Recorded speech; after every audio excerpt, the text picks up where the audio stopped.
के साथ जया शर्मा। शुरुआत करेंगे दिल्ली की बड़ी खबर से, जहां बीजेपी की राष्ट्रीय कार्य समिति की बैठक इस वक्त जारी है। आपको जानकारी दे दें, बीजेपी के वरिष्ठ नेता लालकृष्ण आडवाणी इस बैठक से वर्चुअली जुड़े हैं। इसके साथ ही मध्य प्रदेश के 21 सदस्य भी बैठक में शामिल हुए हैं। सीएम शिवराज सिंह चौहान समेत 11 पदाधिकारी भोपाल से ही वर्चुअली इस बैठक में शामिल हुए। एमपी बीजेपी के 10 नेता दिल्ली में बैठक में शामिल हुए हैं। बड़ी बैठक आज चल रही है, जिसमें 5 राज्यों में होने वाले चुनाव के साथ ही कई महत्वपूर्ण मुद्दों पर चर्चा की जाएगी। इधर छत्तीसगढ़ की बात की जाए तो पूर्व सीएम रमन सिंह भी इस बैठक में शामिल होने के लिए दिल्ली पहुंचे।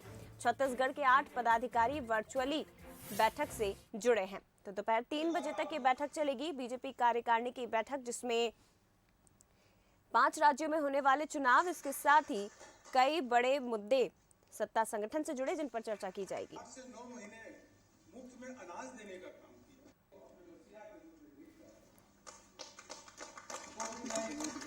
प्रधानमंत्री जी लगातार उनको प्रोत्साहित करते रहे और आज लगातार ये इसलिए हुआ कि माननीय राष्ट्रीय अध्यक्ष जी प्रदेशों से लगातार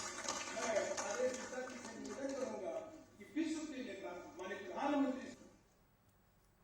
चलिए, बैठक जारी है। ज्यादा जानकारी लेने के लिए सीधे रुख करेंगे विशेष संवाददाता मनोज सैनी जी हमारे साथ लाइव जुड़े हुए हैं। मनोज जी, क्या कुछ अपडेट? बैठक चल रही है इस वक्त, बीजेपी कार्यकारिणी की बड़ी बैठक, और महत्वपूर्ण बात यह है कि लालकृष्ण आडवाणी भी वर्चुअली इस बैठक से जुड़े हैं। बिल्कुल लंबे अरसे बाद ये देखने को मिला है जब लालकृष्ण आडवाणी वर्चुअल रूप से जुड़े थे और मुरली मनोहर जोशी एक्चुअल रूप में शामिल हुए हैं। लेकिन आज की राष्ट्रीय भारतीय जनता पार्टी की जो राष्ट्रीय कार्यकारिणी की बैठक है, बड़ी महत्वपूर्ण इसलिए है कि उपचुनाव के बाद ये बैठक होने जा रही है, चल रही है लगातार। जेपी नड्डा साहब, जो कि भारतीय जनता पार्टी के राष्ट्रीय अध्यक्ष है, उन्होंने पहले अपनी बातें रखी और इसमें महत्वपूर्ण मुद्दा रहा जो राम मंदिर की स्थापना की जा रही है, राम मंदिर की जो बात कही जा रही, तो उसको लेकर कहा गया है कि रामराज की कल्पना करने वाला सिर्फ एक ही दल हो सकता है, वो है भारतीय जनता पार्टी। दूसरी बात, धारा 370 पर जेपी नड्डा ने अपने भाषण में कही, धारा 370 का जिक्र किया और कहा कि राष्ट्रीयता का परिचायक है।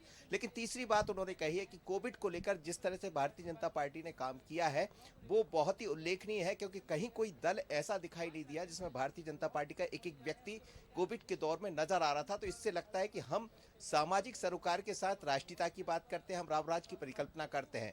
महत्वपूर्ण बात यह भी है जया कि राजनीतिक प्रस्ताव उत्तर प्रदेश के मुख्यमंत्री योगीराज ने रखा है। इस राजनीतिक प्रस्ताव में यही सब मुद्दे होंगे जहां तक है, और अभी थोड़ी देर पहले ही राजनीतिक प्रस्ताव रखा गया है, उस पर चर्चा चल रही। थोड़ी देर बाद योगी भी बोलेंगे, अभी जेपी नड्डा बोल रहे हैं, लगातार लंबा उनका भाषण चला है और उसमें राष्ट्रीयता की बात की गई और भारतीय जनता पार्टी किस रणनीति पर आगे बढ़ेगी, चाहे उसमें रामराज की परिकल्पना हो, धारा 370 को लेकर जो बातें कही जाती रही, धारा 370 जिस तरह से लागू की गई उसको लेकर बात हो, या फिर विदेश नीति और आर्थिक नीति पर भी इसमें बात हुई है। जी बिल्कुल, कुल मिलाकर ये कहा जा सकता है मनोज जी के उपचुनाव के बाद ये बैठक हो रही है, साथ ही आने वाले 5 राज्यों के चुनावों की इस बैठक में बातचीत की जाएगी, चर्चा की जाएगी। तो इस लिहाज से कई मायनों में बैठक बेहद महत्वपूर्ण हो जाती है। बने रहिएगा मनोज जी, लौटेंगे आपके पास।